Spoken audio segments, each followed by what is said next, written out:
নমস্কার বন্ধুরা, আবারও চলে এসেছি আপনাদের কাছে নতুন একটা আপডেট নিয়ে। আজকে এই ভিডিওর মাধ্যমে আপনাদেরকে জানাবো যে পিন কার্ড আসলে কি? পিন কার্ডের জন্য কারা, কারা আবেদন করতে পারবে? পিন কার্ডের জন্য আবেদন করলে আপনাদেরকে কি, কি ডকুমেন্টস দিতে হবে? পিন কার্ড আবেদন অনলাইনে করা যাবে নাকি অফলাইনে করা যাবে? এবং এই পিন কার্ডের সুবিধা কি, কি রয়েছে? এই মূল কতকগুলো বিষয় নিয়ে আজকে আপনাদেরকে জানাবো। এবং ভিডিওর শেষে আপনাদেরকে বলে দেব যে আপনারা অনলাইনে আবেদন করলে সুবিধা হবে নাকি অফলাইনে আবেদন করলে সুবিধা হবে। এবং আপনারা যদি চান তাহলে নেক্সট ভিডিওতে আমি আপনাদেরকে স্টেপ বাই স্টেপ দেখিয়ে দেবো কিভাবে বাড়িতে বসে মোবাইলের মাধ্যমে আপনারা এই পিন কার্ড এপ্লাই করতে পারবেন। তো চলুন দেরি না করে ভিডিওটা স্টার্ট করা যাক। তার আগে আপনাদেরকে জানিয়ে দিই, যারা, যারা চ্যানেলে নতুন আসছেন তারা চ্যানেল অবশ্যই সাবস্ক্রাইব করে রাখুন। আর যারা আমার চ্যানেলের সাথে জুড়ে আছেন তাদেরকে অসংখ্য ধন্যবাদ। আর এই ভিডিওটা দেখার পর আপনি আপনার রিলেটিভদেরকে ভিডিওটা শেয়ার করুন যাতে তাদের এই ইনফরমেশনটা পেতে সুবিধা হয় এবং কিভাবে এপ্লাই করতে হয় তার পুরো গাইডলাইনটা তারা যেন জানতে পারে। তো চলুন ভিডিওটা স্টার্ট করা যাক। প্রথমে আপনাদেরকে বলে দিই, পিন কার্ড হচ্ছে একটা আইডেন্টি কার্ডের মতো। আমরা যেমন আমাদের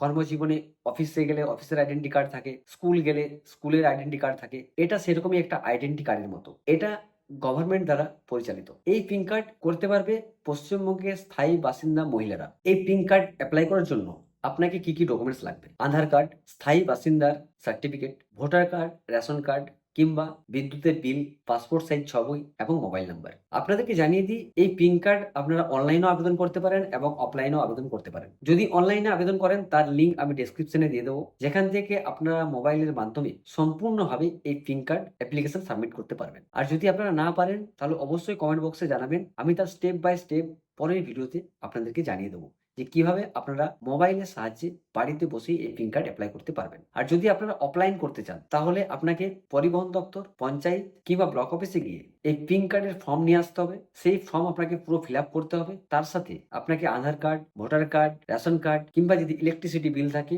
তার ডকুমেন্টস এবং 2 কপি ছবি আপনাকে নিয়ে গিয়ে জমা করতে হবে। আপনি এই সমস্ত জিনিসগুলো করার পর হয় আপনাকে অনলাইন না হলে অফলাইন এই জিনিসগুলো করার পর আপনি পিন কার্ড যখন পেয়ে যাবেন, এই পিন কার্ডের সুবিধা কি, কি পাবেন? এই পিন কার্ডের যে সুবিধাগুলো মূল রয়েছে তার মধ্যে হচ্ছে সরকারি বাসে যাতায়াত ফ্রি, নিরাপদ ও আরামদায়ক ভ্রমণ, ছাত্রীদের শিক্ষা প্রতিষ্ঠানে সহজে যাতায়াত এবং কর্মজীবী মহিলারা যারা হয়তো গ্রামের বাড়ি থেকে দূরে গিয়ে কোথাও কাজ করে আবার রাত্রে বাড়ি ফিরে আসে তাদের জন্য এই যাতায়াতের সুবিধা। এই সমস্ত দিকগুলো দেখে এই পিন কার্ড চালু করেছে আমাদের গভর্নমেন্ট অফ ওয়েস্ট বেঙ্গল। তাই যারা এখনো পর্যন্ত পিন কার্ড সম্বন্ধে জানেননি তাদেরকে অবশ্যই এটা জানা দরকার এবং পিন কার্ড অ্যাপ্লাই করা দরকার। আপনারা যদি অ্যাপ্লাই করতে না পারেন তাহলে আপনাদেরকে আমি নেক্সট ভিডিওর মাধ্যমে দেখিয়ে দেবো কিভাবে স্টেপ বাই স্টেপ আপনারা এই অ্যাপ্লিকেশনটা করতে পারবেন। তো যারা, যারা আমার এই ভিডিওতে প্রথম দেখলেন বা আমার এই চ্যানেলে প্রথম এলেন তারা অবশ্যই চ্যানেলটা সাবস্ক্রাইব করে রাখুন, কারণ এই রকম ধরনের তথ্য আমি আমার চ্যানেলে দিয়ে থাকি। সকলকে অসংখ্য ধন্যবাদ। সকলে সুস্থ থাকবেন এবং সতর্ক থাকবেন।